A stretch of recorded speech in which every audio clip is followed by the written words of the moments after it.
Iya, Assalamualaikum warahmatullahi wabarakatuh. Salam sejahtera bagi kita semua. Shalom, Om Swastiastu, Namo Buddhaya, salam kebajikan. Sahabat Buddha dimanapun berada, Richard Ferdinand hadir. Sekarang kita sudah di Nusantara Siang ya. Dan Depart 2 ini hadir dari jam 10 sore siang nanti hingga di jam 6 sore nanti ya. Sahabat budaya, obrolan seni budaya. Hari ini kita akan membahas mengenai sejarah dan nilai budaya di balik keindahan arsitektur Vihara Ibu Agung Bahari. Dan saat ini Richard Ferdinand sudah bersama dengan narasumber kita ya. Beliau adalah Pandita Madya Hemajayo Tio, dan saat ini Pandita Madya Hemajaya Tio ini adalah Wakil Dewan Kepanditaan Magabudi Sulawesi Selatan. Nah, Magabudi sendiri adalah Majelis Agama Buddha Theravada Indonesia, sekaligus juga merupakan ketua organisasi dan kemitraan Permabudi Sulsel, dan di saat yang bersamaan juga beliau merupakan pengurus seksi kerohanian di Vihara Ibu Agung Bahari Kelenteng Majo. Betul, Romo? Oke. Benar Romo ya? Ya, iya. Terima kasih Pak Richard, Iya. benar sekali. Romo sehat ya? Sehat, Terima semoga kasih. Pak Richard juga demikian. Amin, amin, kita semua sehat. Nah, sahabat budaya, satu hal yang istimewa bahwa ini adalah hal yang saudara-saudara kita nanti sebentar lagi ini akan merayakan tahun baru Cina, tahun baru Imlek ya, Romo ya? Ya, Oke. betul, ya. Nah, nanti sebelum kita jauh ke sana, langsung kita bertanya-tanya dulu sama Romo ini. Romo, kapankah Vihara Ibu Agung Bahari ini didirikan, serta apa latar belakang berdirinya Vihara Ibu Agung ini, Romo? Wah, Mari kita silakan. harus balik ke sejarah. Oh, ini. sejarah. Ya. Ya, kami siap mendengarnya. Ya, Ya. baik. Jadi ketika abad-abad ke 17, Ya. 16 itu di sana para pedagang dari Tiongkok itu Iya. datang ke Indonesia. Oke. Kira-kira di tahun 1738 ada seorang yang bernama Margali. Itu beliau membangun wihara kelenteng Maco. Oke. Namanya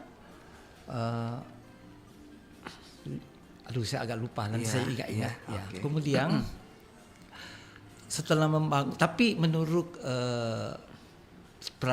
menurut sejarah, Iya. 100 tahun sebelumnya itu sudah ada.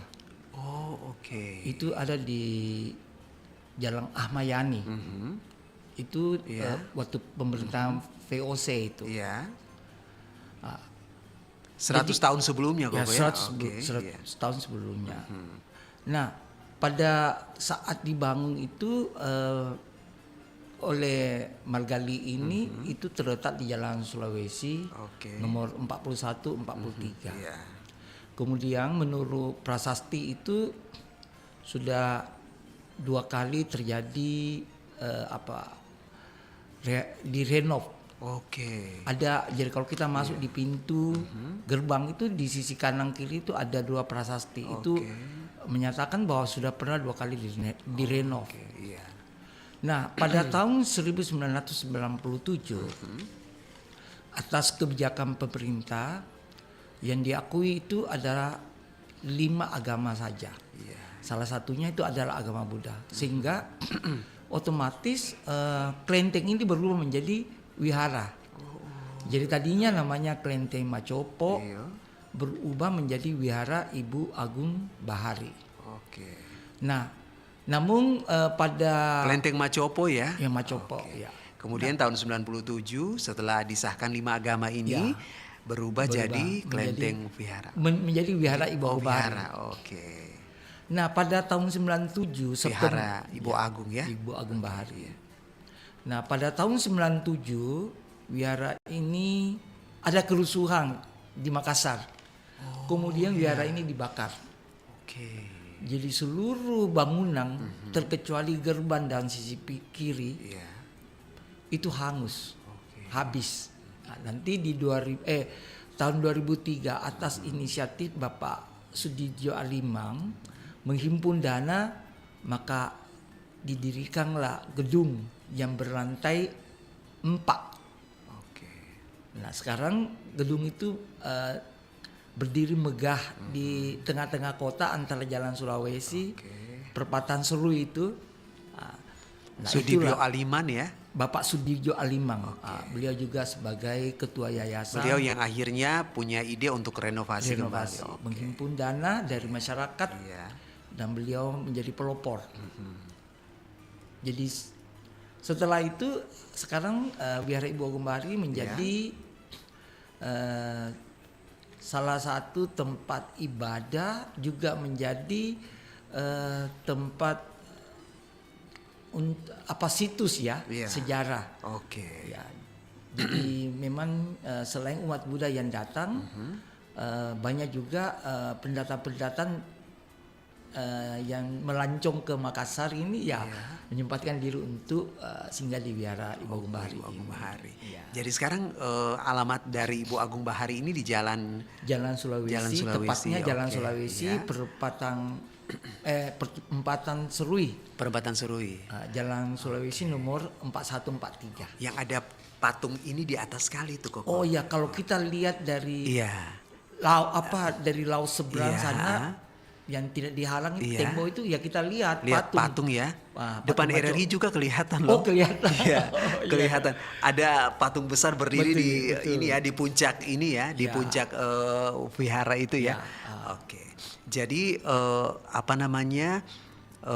Sejarahnya begitu panjang. Ya, sejarah panjang. Romo ya, dan akhirnya sampai sekarang pun wihara itu berdiri dengan sangat sangat megahnya, dan masyarakat dari manapun bisa datang untuk melihat bahwa ada sebuah sejarah, ada sebuah vihara yang dulu sangat legenda dan sampai sekarang legendanya itu bisa kita saksikan sekarang ada di Jalan Sulawesi itu. Waduh, sungguh sesuatu yang sangat luar biasa sekali ya, Romo Pandita ya. Kita punya cagar budaya. Cagar budaya. Nah itu, Betul. yang sampai sekarang orang dari manapun bisa melihat bahwa ternyata ada juga cagar budaya agama Buddha yang ada di Kota Makassar, tepatnya di Sulawesi Selatan. Oke, nah kok kita Romo, kita berlanjut lagi nih Romo. Bagaimana peran vihara Ibu Agung Bahari ini? Nah, sebelumnya saya mau tanya dulu, sampai nama vihara Ibu Agung Bahari ini bagaimana ceritanya? Baik. Iya. Jadi Macopo ini atau namanya Macu ini atau Ratu Langit ya. Itu beliau itu terkenal sebagai dewi yang sering memberikan bantuan ketika ada bencana yang melanda para nelayan.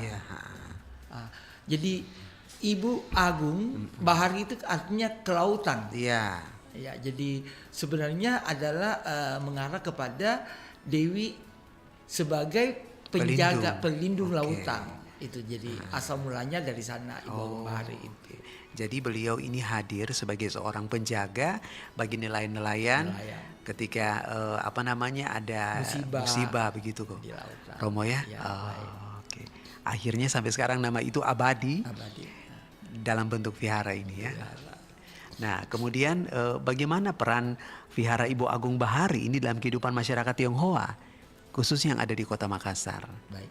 Jadi ketika kita berbicara kelenteng, sebelum wihara, kelenteng itu sebenarnya adalah sebuah tempat di mana warga keturunan etnis Tionghoa itu melakukan kegiatan-kegiatan tradisi mereka.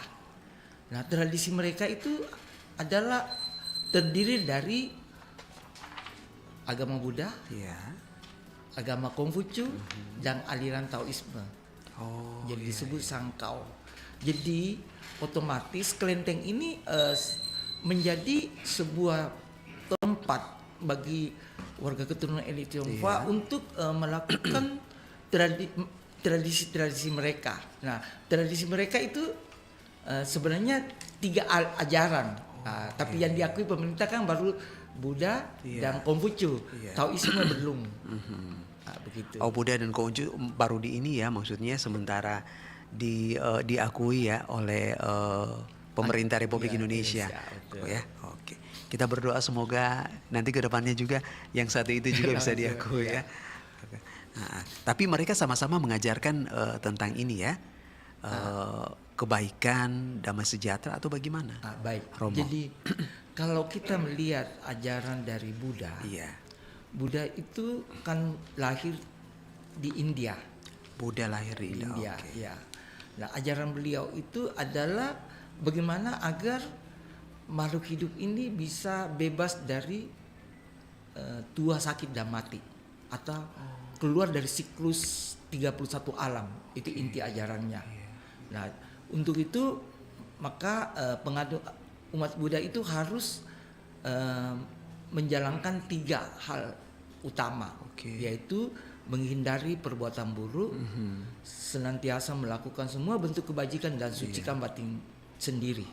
Nah, itu ajaran Buddha. Kemudian kalau kita melihat ajaran agama Konghucu itu menitik beratkan kepada bakti. Jadi bagaimana kita dari masyarakat ini bisa berbakti kepada keluarga, kepada masyarakat, dan kepada negara, nusa dan bangsa. Jadi Konghucu itu menganut 3 prinsip ini. Kemudian kalau Taoisme itu mengajarkan bagaimana kita hidup selaras dengan alam semesta. Jadi sebenarnya ketiga ajaran ini saling berhubungan, saling menopang. Maka ketika umat Buddha melakukan kegiatan mereka di kelenteng, mereka tidak pernah bermasalah dengan ajaran-ajaran lain, karena ajaran satu dengan yang lain saling mendukung. Saling mendukung, betul, saling terkait. Artinya maksudnya intinya semuanya adalah melakukan kebaikan dan menghindari sesuatu hal yang jahat begitu. Romo Pandita ya. Waduh, sangat indah sekali ya. Sahabat Budaya, Romo, kita sambil dengar instrumen ini enggak apa-apa ya? Bagus ya. Nah, sahabat budaya,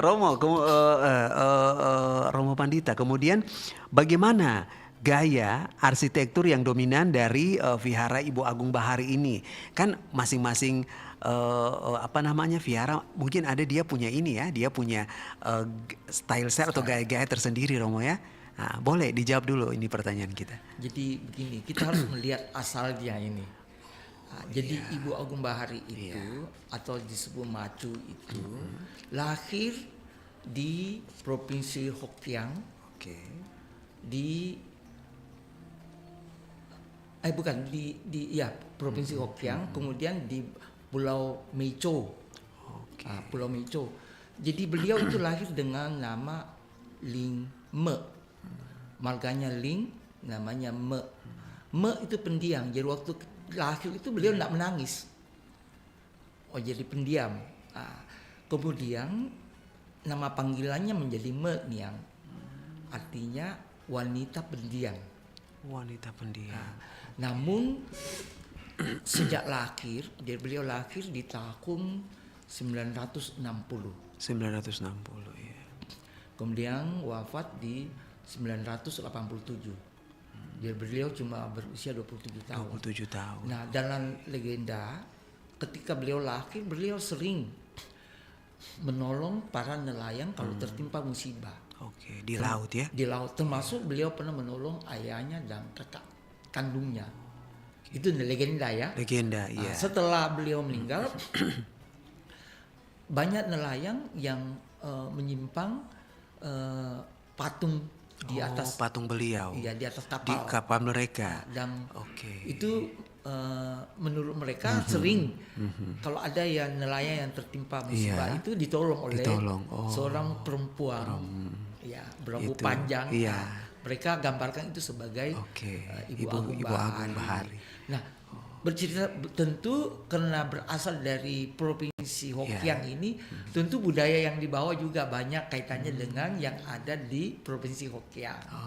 Namun secara umum sebuah kelenteng itu pasti ada pintu gerbang Iya. di mana terletak dua dewa, Oh. pintu penjaga Di hampir semua sebuah kelenteng. kelenteng. Oke, ciri khasnya. Ciri khasnya. Jadi begitu kita masuk begitu Gerbang. masuk gerbang utama, Pintunya itu Pintu, ada iya. dua dewa dua dewa. sebagai penjaga. Oke. Romo, dewa apa ini yang ada di sisi kiri sisi kanan ini? Itu disebut dewa pintu. Oh, dewa pintu. Oke. Itu di hampir semua vihara Hampir. itu wajib ada Kelenteng. sorry, Ya. kelenteng. Kelenteng itu ada dua ini ya. Ya, dua pasang dua dewa. pasang dewa di pintu utama. Ah. Kemudian di atas atap sering ada naga. Ya. Bukan saja di atas naga, di pilar-pilar Di itu pilar-pilar semua itu. ada ukiran naga. Ukiran naga. Apa sebenarnya simbolnya itu? Jadi kalau Iya. kita berbicara naga, Iya. sebenarnya naga ini kita bisa lihat di kerajaan itu, raja-raja juga menggunakan pakaian berukiran naga. Naga, iya. Nah, naga ini sebenarnya lambang sebuah makhluk yang memiliki kekuasaan. Nah, dan ini dipasang agar bisa mengusir barang-barang yang tidak baik Oh. di iya. seperti hantu lah, Iya, setan dan iya. lain itu diwihara. Ini tujuannya. Iya, iya. Jadi kita kalau memasuki sebuah kelenteng wihara ya yang ada ini paling minim ada dua ini. Ada naga, iya. ada pintu yang dijaga oleh dua dewa. Dua dewa, oke. Nah, di dalam vihara sendiri, pada saat kita mau masuk pada tempat utama yang kita berdoa itu, ada berapa pintu yang harus kita lewati? Jadi sebenarnya begitu kita masuk gerbang itu sudah Oh, iya. semua dewa-dewa. Nah, Sudah ada di situ, bisa. iya. Nah, kebetulan Ibu Agung Bahari memang dipersembahkan untuk Dewi Maco. Iya. Maka dia menjadi tokoh sentral. Jadi kalau kita naik ke kalau kita masuk ke wihara Iya, Ibu iya. Bahari, Iya. nah itu kita akan lihat umat pertama-tama itu berdoa dulu ke Tuhan Yang Maha Iya, Esa. iya. Itu yang pertama. Iya. Habis itu langsung ke Dewi Maco. Kemudian nanti ada Dewa Kuangkong, ada Dewa Bumi dan lain-lain segalanya. Nah, dewa-dewi yang ada di Di dalam- Ibu Agung Bahari Oke. ini sebenarnya ada kaitannya dengan orang-orang yang berjasa dalam kehidupan orang Tionghoa, khususnya yang ada di Hokkien itu. Jadi Iya.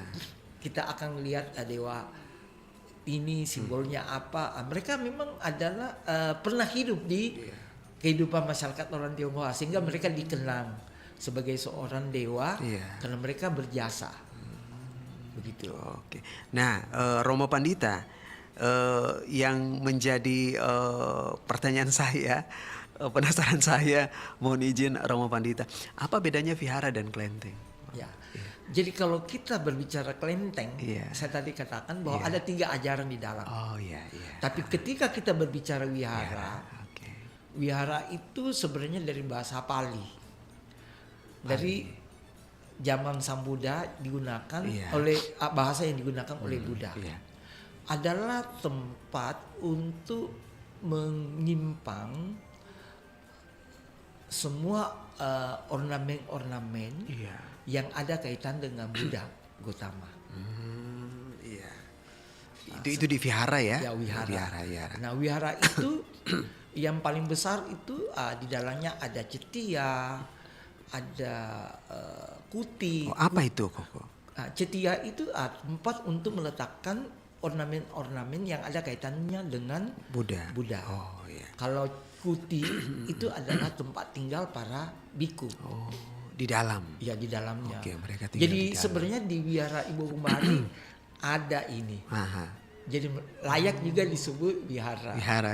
Oh, iya, iya. Nah, kita lanjut lagi pertanyaannya masih hubungan dengan yang tadi Romo Pandita.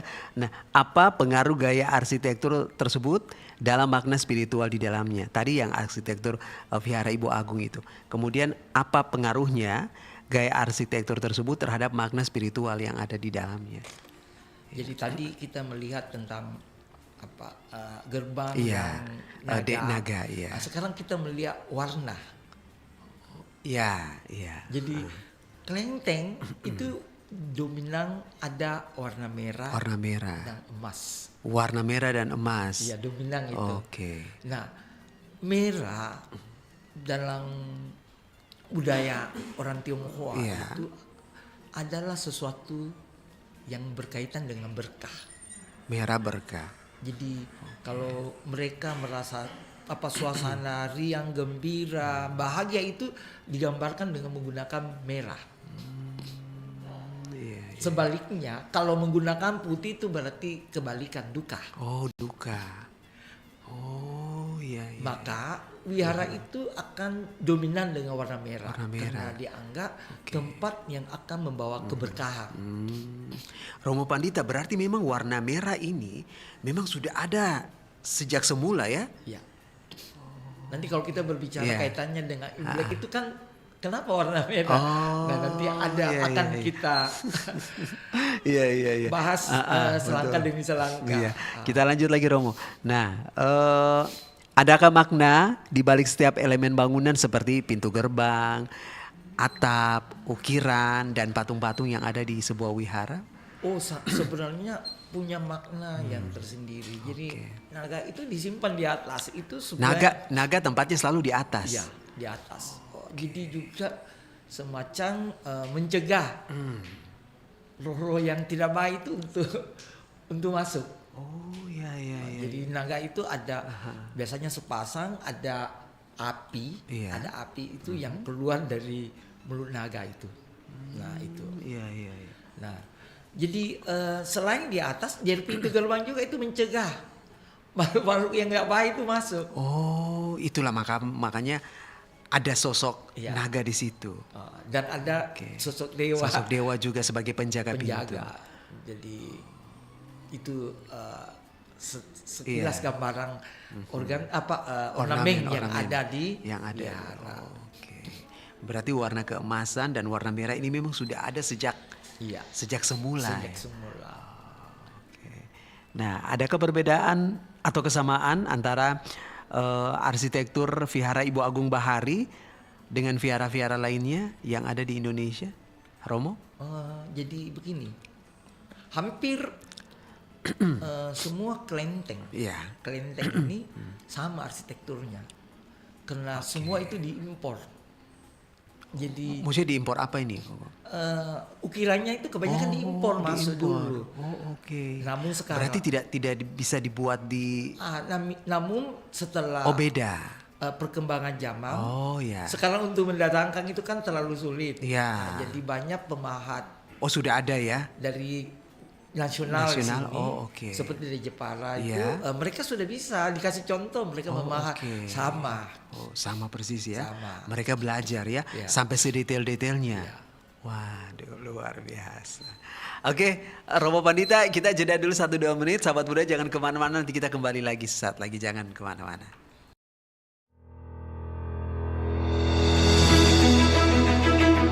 Petaka judi online. Perjudian online mulai marak di Indonesia sejak pandemi COVID-19. Melalui judi online, uang bisa didapatkan tanpa membutuhkan modal yang banyak. Masyarakat yang terkurung dengan pemberlakuan PSBB atau pembatasan sosial berskala besar akhirnya merasa jenuh dan bosan. Permainan yang menggunakan akses internet dan media elektronik sebagai perantara ini tidak hanya ramai dimainkan oleh masyarakat, tapi juga dari kalangan mahasiswa.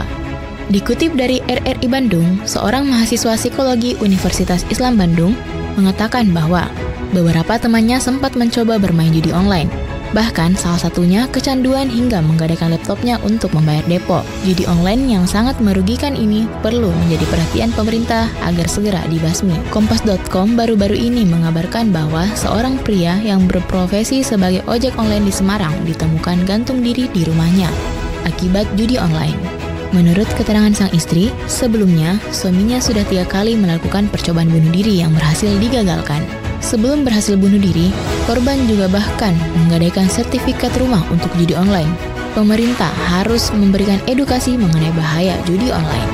Terdapat pula kerugian lain bermain judi online, yang itu meningkatnya kriminalitas yang membahayakan orang lain untuk memenuhi kebutuhan perjudian, gangguan terhadap hubungan sosial dengan keluarga dan teman karena terlalu fokus dalam perjudian, mengganggu fokus terhadap kinerja dan pelajaran yang akan berdampak bagi masa depan dan pendidikan serta karir.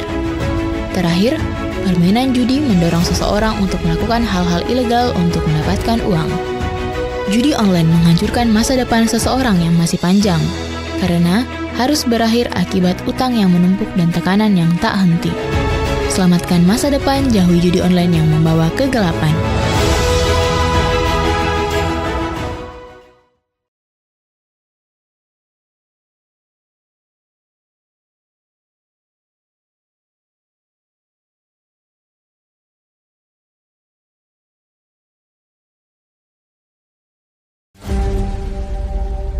Bahaya pinjaman online.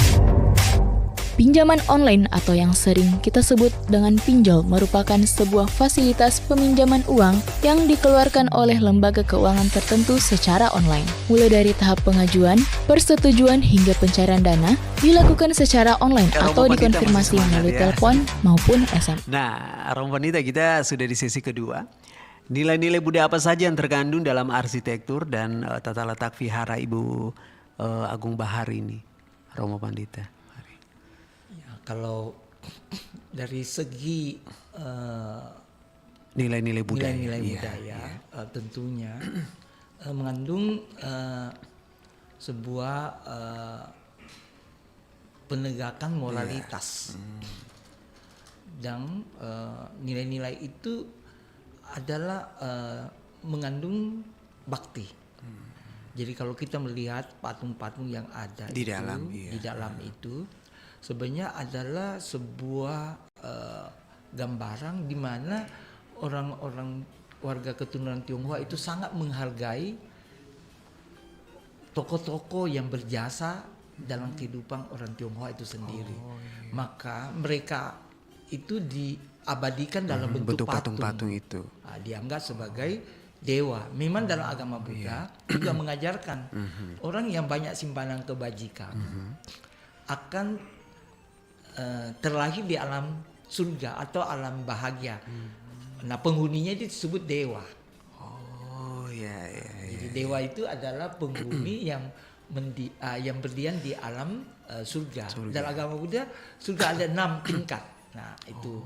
Nah, sekarang jadi orang Tionghoa itu meletakkan orang-orang berjasa itu sebagai orang yang sudah terlahir di alam dewa. Maka dibuatkan dia patung. Nah, itu cara orang Tionghoa menghormati, mengenang jasa-jasa dari orang yang mereka berjasa dalam kehidupan mereka. Makanya diabadikan dalam bentuk patung. Nah, kemudian Romo, bagaimana arsitektur vihara ini dia bisa merefleksikan tentang ajaran-ajaran Buddha? Ya, saya ingin garis bawahi. Jadi dia bukan cuma merefleksikan diri dalam bentuk ajaran Buddha, tapi dalam 3 ajaran tadi. Ada Buddha, ada Konghucu, sama ada yang Taoisme. tadi ya, Taoisme. Jadi orang Tionghoa kalau mau menikah atau mau membuka rumah baru, apa yang harus mereka lakukan? Mereka akan mengarah kepada aliran ajaran Taoisme, karena di sana diajarkan tentang bagaimana hidup harmonis dengan alam. Siapapun yang hidup harmonis dengan alam, dia akan memperoleh berkah. Nah, jadi kalau kita ke Wihara Ibu Agung Bahari, setelah kita ketuhanan Yang Maha Esa, nanti kemudian akan ke Dewi Maco. Nah, nanti sebelah kanan itu ada patung Kuangkong. Kuangkong itu adalah seorang kesatria, di mana nilai-nilai yang terkandung di dalamnya adalah jujur dan setia. Jadi seorang Tionghoa ketika mereka menghormati itu, mereka harus mengimplementasikan jujur setia itu dalam kehidupan mereka sehari-hari. Jadi menghormat itu ada secara simbolis, tapi ada juga implementasi. dari apa yang terkandung dalam nilai-nilai itu. Nah, untuk yang tadi itu harmonis dengan alam itu kita masuk, dia ada di sebelah kiri kita. Itu namanya Taisang Lao Cheng atau Tao, itu yang pendiri dari Taoisme. Nah, kalau kita melihat dia punya patung itu, dia memegang ada lingkaran, ada hitam dan putih. Lingkaran itu terbagi dua, ada sisi hitam, ada sisi putih. Di sisi putih ada titik hitam, di sisi hitam ada titik putih. Itu melambangkan keseimbangan. Oh, keseimbangan, iya. Jadi bagaimana kita hidup harmonis dengan alam? Maka mereka mengarah ke sana. Tapi ketika mereka itu menghormat kepada Konghucu, itu mereka harus mengimplementasikan ajaran Konghucu itu, yaitu harus berbakti. Maka kalau orang Tionghoa menikah itu pertama-tama dia menghormat dulu leluhur, atau dia memperoleh prestasi yang baik, dia akan menghormat kepada leluhur. Ini ajaran Konghucu. Nah, kemudian bagaimana dia mengimplementasikan itu? Memberikan manfaat kepada masyarakat, memberikan manfaat kepada nusa dan bangsa. Maka dalam kegiatan kelenteng itu ada pembagian sembako, jadi menebarkan kebaikan. Kebaikan. Dan kami di sana juga sering melakukan buka puasa bersama, hidup harmonis dengan alam semesta. Itulah itu bukan namanya cuma keseimbangan. Jadi kami itu nggak tahu tahun berapa terakhir itu 2 tahun yang lalu kali ada bikin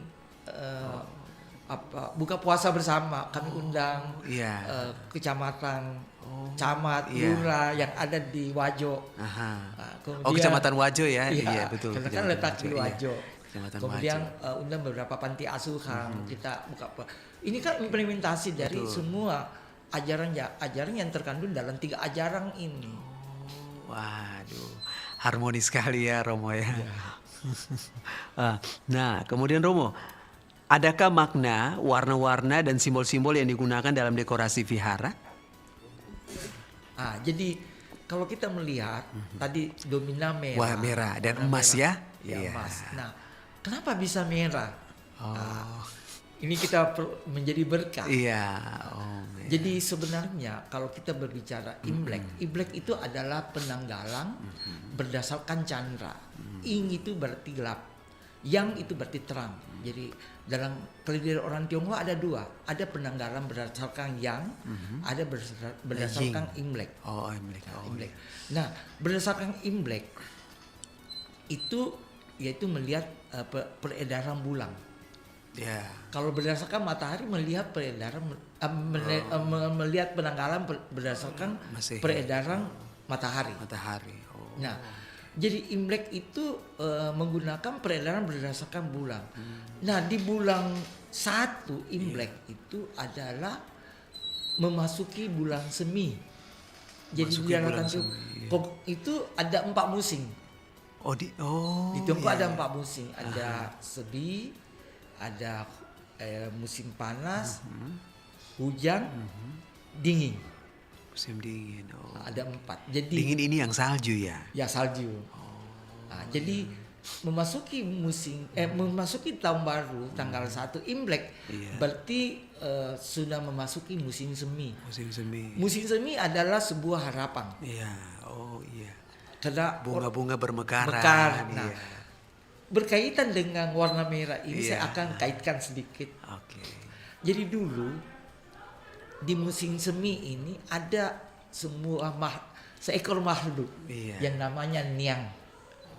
Niang ini suka mengganggu masyarakat, penduduk. Nah, akhirnya penduduk itu setiap memasuki musim semi bahkan sajian-sajian untuk Niang, roh jahat ini. Nah, satu waktu kebetulan ada seorang anak menggunakan warna merah. Ini yang itu tadi mau ambil persembahan, begitu lihat Warna merah. warna merah dia lari terbirit-birit, ketakutan.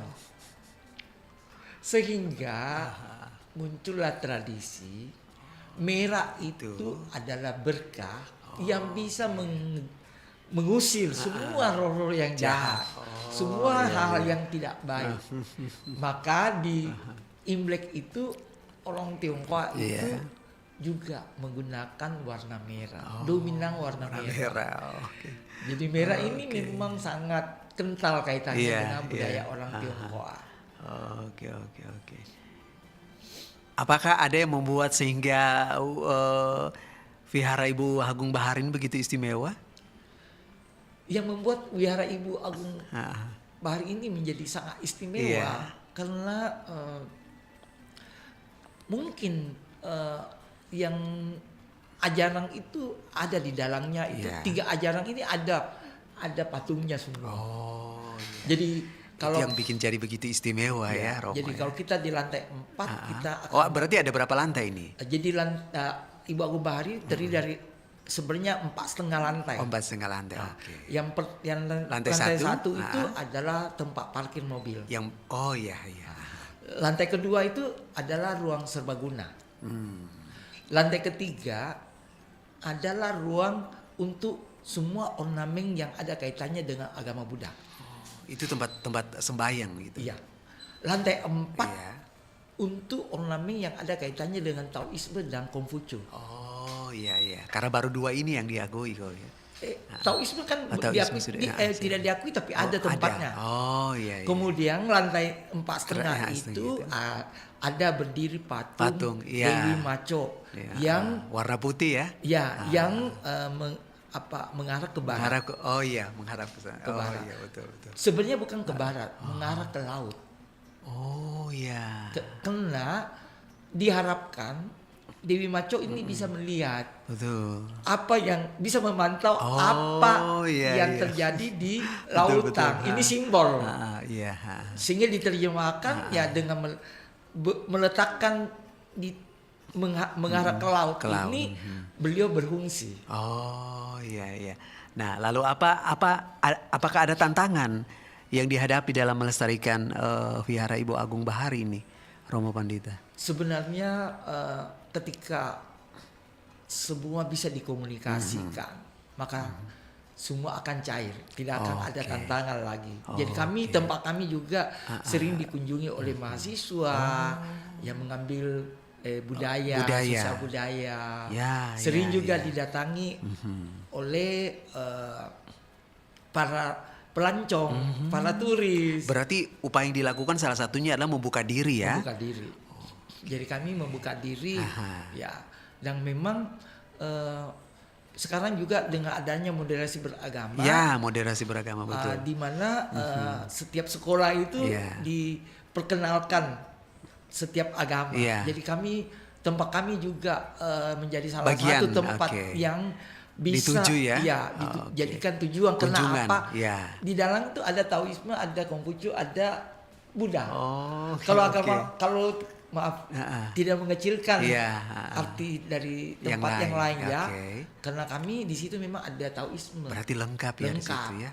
Lengkap. Waduh, indah sekali ya Romo ya. Nah, kemudian bagaimana peran masyarakat dalam menjaga kelestarian Vihara Agung Bahari ini? Romo Pandita dan teman-teman bagaimana supaya tetap harmonis menjaga vihara ini? Ya, tentunya kita sebagai bagian dari masyarakat bangsa Indonesia, kita harus menghargai semua budaya, terutama kearifan lokal. Sebab dengan menghargai semua budaya, berarti kita ikut melestarikan budaya-budaya yang ada di seluruh Nusantara ini. Dimana kita tidak bisa pungkiri bahwa budaya kita itu begitu kaya, begitu sangat beragam. Tapi meskipun berbeda-beda, kita tetap dapat bersatu. Amin. Ini yang luar biasa. Jadi seyogyanya kita bagian dari bangsa ini harusnya bagaimana tetap memelihara budaya, hidup berdampingan dengan toleransi, dengan menghargai apa yang ada di Nusantara ini. Nah, itu dia. Lalu bagaimana untuk masa depannya ke depan Vihara Agung Bahari ini?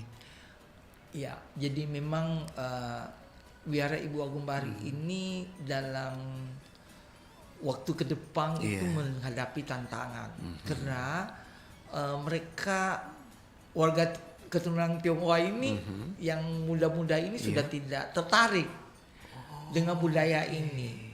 Ya, jadi mungkin yang agama Buddha lebih condong ke agama Buddha. Yang agama Konghucu lebih condong ke Konghucu. Nah, Taoisme kan belum diakui. Betul. Jadi itu salah satu tantangan. Ya.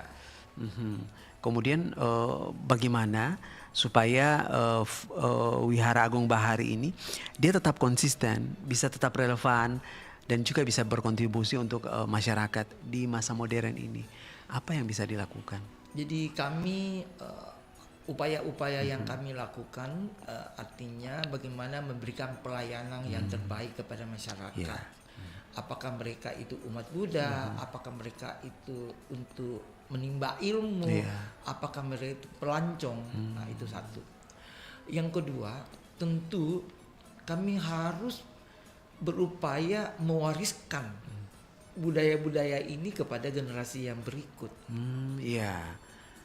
Sementara di sekolah tidak menyediakan ini. Nah, tentu ini apa yang sampai saat ini sudah Romo Pandita dan teman-teman lakukan supaya generasi muda ini mereka ternyata ada kita punya sesuatu yang sangat istimewa yang harus kita jaga, yang harus kita lestarikan. Jadi kami dalam memberikan pelayanan, kami membuka ruang ibadah. Ruang ibadah yang bisa merangkul ketiga ajaran ini. Ketiga ajaran ini di setiap tanggal 1-15 Imlek. Tanggal 1 itu bulan Sabit. 15 itu bulan Purnama. Di setiap pukul 11 siang. Jadi kami akan membuka. Jadi siapa yang mau datang silakan ikut. Kami punya, terbuka untuk umum. Terbuka. Punya baktinya itu bisa ada buku. Jadi inilah cara pertama kami. Dan kami di sela-sela itu kami juga berupaya memberikan ceramah berkaitan dengan budaya, berkaitan dengan ajaran, sehingga mereka yang datang itu bisa menyerap apa yang ada dalam upacara ritual itu. Berarti ini juga bagian dari bagaimana caranya menarik minat generasi muda ya, agar mereka peduli dan masyarakat umum juga supaya mereka juga melihat bahwa Indonesia ini sebenarnya kita bisa dikatakan bahwa manifestasi dari kehidupan berbudaya, salah satunya bisa kita temukan di Vihara Agung Bahari itu, yang boleh juga saya bilang bahwa itulah miniatur Indonesia kecil. Betul. Ya. Nah, kemudian berarti itu juga bagian dari bagaimana supaya masyarakat umum ini mereka menghargai nilai sejarah dan budaya yang terkandung dalam vihara itu sendiri ya. Romo ya. Betul. Waduh. Nah, apa lagi yang ingin Romo sampaikan untuk di penghujung perbincangan kita ini? Jadi Kang memasuki Imlek ini. Berarti tepatnya nanti tanggal berapa ini ya, Romo Pandita? 29. Tanggal 29, Januari. 29 Januari, pekan depan ya. Kalau penanggalan Imlek itu tanggal 1 bulan 1. Tanggal 1 bulan 1, itu dalam penanggalan Imlek. Nah, dalam perayaan Imlek Indonesia, kalau untuk Indonesia sendiri nanti tanggal 29 Januari 2025. Di hari yang sama. Di hari yang sama. Iya kan, kalau penanggalan Imlek tanggal 1 bulan 1. Kalau penanggalan nasional Indonesia tanggal 29 bulan 1. Berarti itu juga bersamaan dengan ini ya, dengan sedunia. Sedunia sama. Jadi perayaan Imlek itu ada 3. Yang pertama Cusi itu malam Imlek. Malam Imlek, mereka malam sebelum Imlek hari besoknya. Mereka ke wihara, ke kelenteng. Kemudian malam Cupa itu minggu pertama Imlek. Itu mereka sembahyang meja tinggi atau sembahyang kepada ketuhanan yang maha esa. Kemudian yang ketiga itu Cagome. Cagome itu malam ke-15. Malam ke-15. Itu penutup. Oke. Jadi nanti semua rangkaian Iya. Imlek ini ditutup pada Cap Cap Gome Gome. itu. Berarti dari tanggal 29 ditarik mundur sampai 15 hari. Iya, 15 hari. Oh, setelahnya. Ya, jadi 29 oke, itu biasanya umat warga keturunan Tionghoa Iya, itu iya, iya. bersilaturahmi kepada keluarga yang lebih Oh, tua, yang lebih dekat, tua. Oh, atau iya, kepada handai tolong kepada teman-teman. Mhm. Nah, itu digunakan juga. Nah, tapi untuk ritual itu tadi saya bilang. Iya. Nah, kemudian harapan kita tentu karena ini menurut penanggalan Iya. Imlek tahun ini adalah tahun ular, Oh, tahun ular hijau. Oh iya. Artinya dengan unsur kayu. Iya. Jadi ini adalah sebuah harapan. Sebuah harapan bagi kita bagaimana membangun keluarga kita, masyarakat kita, negara kita untuk tahun 2025 ini Iya, iya. dengan tantangan. Karena tantangan juga ada, Selalu ada. selalu ada. Jadi tantangan itu adalah unsur besi, logam. Oh. Jadi tadi ini kayu, Ah, kayu ini adalah unsur berkah. berkah. Oke. Tapi tantangannya itu Logam. logam. Oke. Jadi Tidak bisa dihindari. ya, tapi kita harus optimis. Optimis. Bagus. Itu Jadi dia. tantangan itu ada, tapi kalau kita punya Iya. rasa optimisme, kemudian dengan semangat, Pasti bisa. pasti kita bisa. Oke, Romo yang selalu menjadi tanda tanya besar dan pertanyaan besar di hati saya. Mohon berkenan Romo Pandita boleh menjawab. Itu identik dengan ampau. Apa? Ada apa? Iya. Mengapa? Iya. Sejarahnya gimana? Singkat aja Romo. Ya, jadi ampau itu, ang itu dari bahasa Hokkien ya ampau. Bahasa Mandarinnya hompau. Hompau. Nah, hong itu warna merah, Oh. pau itu bungkusan. Jadi orang tua memberikan bungkusan berkah kepada anak-anak, kepada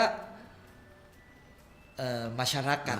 Jadi kalau ada orang yang berkunjung ke rumah, biasanya diberikan Itu dikasih, itu oke. supaya mereka memperoleh berkah. Oh berkah. Nilainya boleh berapa saja? Boleh berapa saja. Jadi iya, yang ada itu kan warna merahnya, Oh. bungkusannya. Oh, gitu. Jadi mau berapa? Tapi tentunya orang tua itu sering supaya berkahnya banyak ya kasih banyak-banyak. Oh kasih banyak-banyak. Oke. Nah di setiap Imlek juga itu kan selalu identik dengan baju merah. Memang harus dengan baju merah? Iya, karena kita Oke. tadi mengacu kepada makhluk Iya. jahat itu, niang itu. Oh, niang lari itu. terbirit-birit Oh, ketika melihat warna merah. Jadi semoga Iya. barang-barang yang tidak baik, yang bukan berkah itu bisa kita tolak Oke. dengan menggunakan merah. Niang dan teman-temannya ini bisa ini ya, Iya, bisa Menjauh. menjauh.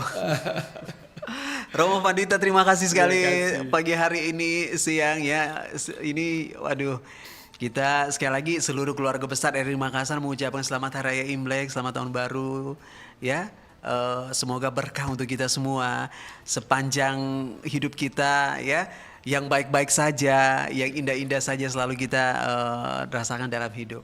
Salam hormat buat keluarga dan semua teman-teman pengurus yang ada di Vihara Ibu Agung Bahari Kelenteng Maco. Sekali Baik, lagi, saya juga ingin Iya, menyampaikan terima kasih Iya. mewakili Iya. ketua kami Bapak Sudirjo Alimang sebagai ketua yayasan dan segenap pengurus Wihara Ibu Agung Bahari menyampaikan selalu jaya Pro amin. RRI Pro 4 Iya, Makassar. Amin. Ya, semoga selalu mengudara. Amin, amin, amin. Iya, nanti kalau misalnya ada cerita-cerita terbaru lagi, Romo Pandita boleh hadir lagi kami Boleh, undang di sini ya. akan siapkan Iya. dulu. Iya, Oke. terima kasih Terima kepada kasih. semua pemirsa Iya. ya, RRI. Mari kita dukung Amin, RRI amin. Pro 4. Amin. Iya. Oke. Makasih. Iya, sahabat budaya terima kasih banyak dan sekali lagi semoga berkah dan kebaikan senantiasa mengikuti kehidupan kita bersama. Amin. Kabaratna Pro 4.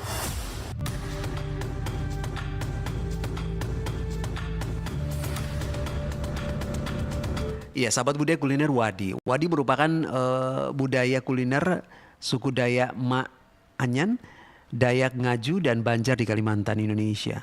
Terbuat dengan daging ikan atau babi hutan yang difermentasi kemudian direndam dengan larutan gula aren dan bawang putih. Membuat rasa wadi cenderung asin dan sedikit asam. Kandungan protein wadi di angka 28,7% dan kaya probiotik sehingga baik untuk kesehatan pencernaan. Nah, karena tahan disimpan lama sahabat budaya, kuliner wadi ini hingga bisa 1 tahun lamanya, maka ini menjadi salah satu oleh-oleh khas dari Kalimantan.